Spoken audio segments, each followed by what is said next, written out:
नमस्कार, स्वागत है आप सभी का हमारी चुनावी क्लास में। मैं हूं शशि तुषार शर्मा। प्रवर्तन निदेशालय यानी कि ईडी ने दिल्ली आबकारी नीति से जुड़े मनी लॉन्ड्रिंग मामले में दिल्ली के मुख्यमंत्री और आम आदमी पार्टी के सुप्रीमो अरविंद केजरीवाल को पूछताछ के लिए बुधवार को बुलाया था, लेकिन केजरीवाल इस समन पर पेश नहीं हुए।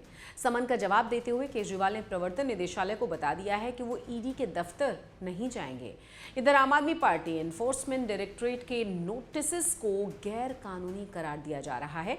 गौरतलब है, इस बार ईडी ने केजरीवाल को तीसरी बार पूछताछ के लिए बुलाया था और इससे पहले पिछले साल 2 नवंबर और 22 दिसंबर को बुलाए जाने के दौरान भी केजरीवाल निदेशालय के अधिकारियों के सामने पेश नहीं हुए थे। इस बार उनका कहना यह है कि अगर ईडी इस मामले की जांच में गंभीर होती तो उन्हें लिखित में सवालों की फहरिस्त भेज सकती थी। लिहाजा ईडी का इरादा केजरीवाल को गिरफ्तार करने का है और ये नोटिस केजरीवाल को लोकसभा चुनाव के प्रचार से रोकने की एक साजिश है। सवाल यह है कि जांच एजेंसियों के द्वारा भेजे गए समन्स को कोई आरोपी लगातार इग्नोर करे तो वो क्या कदम उठा सकती है। आज की चुनावी क्लास में हम बात करेंगे इसी मुद्दे की, लेकिन आइए उससे पहले सुन लेते हैं कि इस मामले में आम आदमी पार्टी और सत्ताधारी बीजेपी का कहना क्या है। दोनों ही तरफ के बयान सुनिए। आतिशी जो आम आदमी पार्टी के नेता हैं और मंत्री भी, और उधर गौरव भाटिया जो कि स्पोक्स पर्सन है बीजेपी के, दोनों ने ही क्या कहा है, सुनिए। कि ईडी का कोई भी सवाल है तो अरविंद केजरीवाल जी को एक क्वेश्चनेयर के तौर पे भेजा जाए, लेकिन ऐसा क्या सवाल है जो वो कागज पे लिख के नहीं भेज सकते? ऐसा क्या सवाल है जिसके लिए उनको अरविंद केजरीवाल जी को समन ही करना है, उनको ईडी के ऑफिस ही बुलाना है? ये बिल्कुल साफ है कि अरविंद केजरीवाल जी को लोकसभा के चुनाव से पहले गिरफ्तार करने की साजिश है। ये विपक्ष पे हमला करने की साजिश है, क्योंकि अगर ये सिर्फ सवाल जवाब की बात होती, अगर ईडी को वास्तविक तौर पर अरविंद केजरीवाल जी से कोई सूचना चाहिए होती तो वो उनको एक क्वेश्चन आयर भेज देते, वो उसका जवाब दे देंगे। जांच एजेंसियां आज बाज बन के ईमानदारी से भ्रष्टाचारियों को काट रही हैं, उनसे जनता की जो गाड़ी कमाई है उसका हिसाब मांग रही हैं। लेकिन कट्टर बेईमान अरविंद केजरीवाल जो कभी ये कहते थे कि भारत से भ्रष्टाचार को खत्म करना है, ये दीमक है। आज भारतीय राजनीति का वो भ्रष्टाचारी दीमक बन गए हैं जिनको ये गलत फहमी है, ये गुमा है कि मैं कानून से ऊपर हूं। अरविंद केजरीवाल घबराए हैं, इसलिए मन ही मन कह रहे हैं, लागा चुनरी में दाग छुपाऊं कैसे, किया है भ्रष्टाचार ईडी के पास जाऊं कैसे।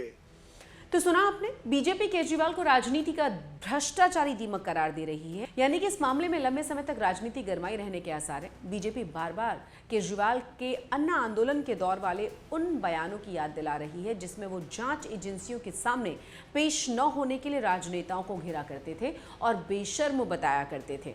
आर्थिक अपराधों की जांच करने वाली ईडी केजरीवाल से शराब नीति निर्माण प्लान को अंतिम रूप देने से पहले हुई बैठकों और आम आदमी पार्टी के नेताओं को मिलने वाली रिश्वत के आरोपों और कमीशन खोरी के बारे में सवाल जवाब करना चाहती है।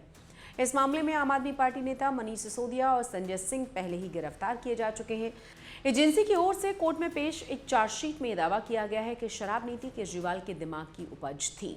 गौरतलब है, केजरीवाल से सीबीआई ने इसी मामले में पिछले साल अप्रैल में 9 घंटे तक पूछताछ की थी।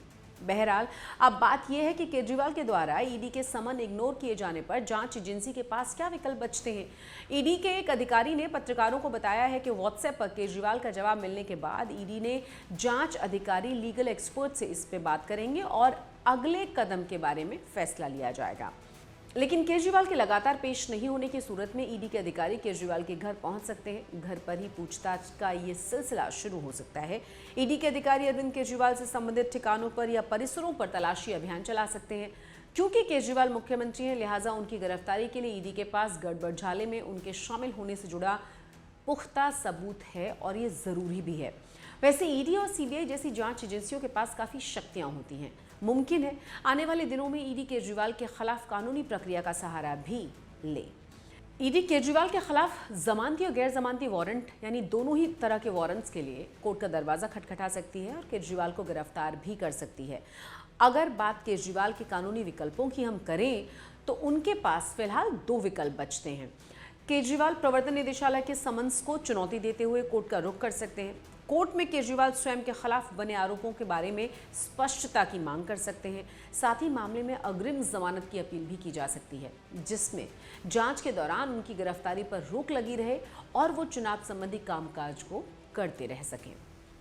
हालांकि दिल्ली आबकारी नीति मामले में हो रही राजनीति में यहां से अब कांग्रेस का रुख देखना भी बेहद दिलचस्प होने वाला है।